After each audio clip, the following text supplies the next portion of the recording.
In Olathe, we see a variety of foundation types, from old Olathe, where we have a lot of stone and block and mortar foundations, but then Olathe, which continues to grow today, has a majority of poured foundation walls. Olathe is also a very high location of piering and settlement. We do quite a few piers in Olathe where we have found houses that are settling quite aggressively.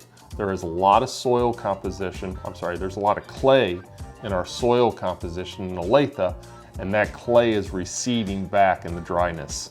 And when it begins to recede back, and you'll see gaps in foundation walls from the ground to the foundation wall, where that gap has been created from the dryness and that soil is starting to draw back, the foundation wall is left to try to support the whole weight of the house. And in Olathe, we're seeing a lot of contraction right now.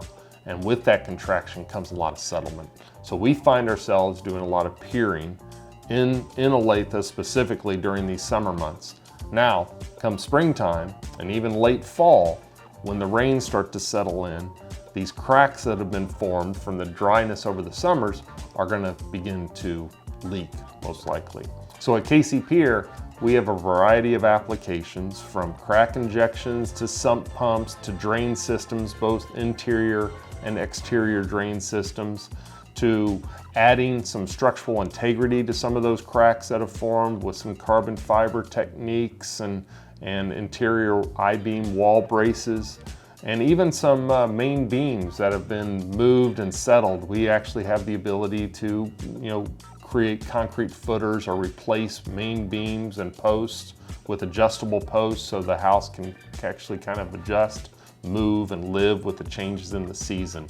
So Olathe presents quite a bit of activity with its soil compositions, and fortunately for us at KC Pier, we're very local, we're right down the street from it, and we can easily go down there and set up a consultation, go take a look at the different variables and potential solutions that we have, depending on what those problems may be, whether they're structural or waterproofing. We tend to have a solution for everyone.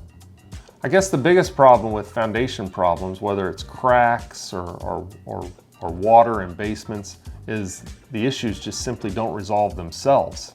And the sooner that you tend to resolve the issue tends to save you money, because the issue is only smaller and escalating. It is on a curve to escalate and extrapolate and get worse.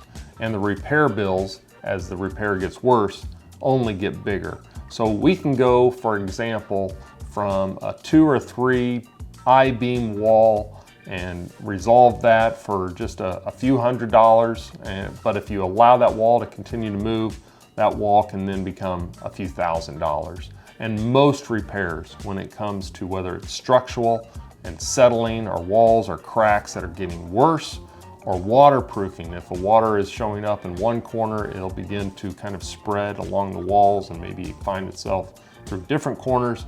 If you can resolve that early enough, you can stop the issue right away and it won't get worse, which ultimately is going to save you money.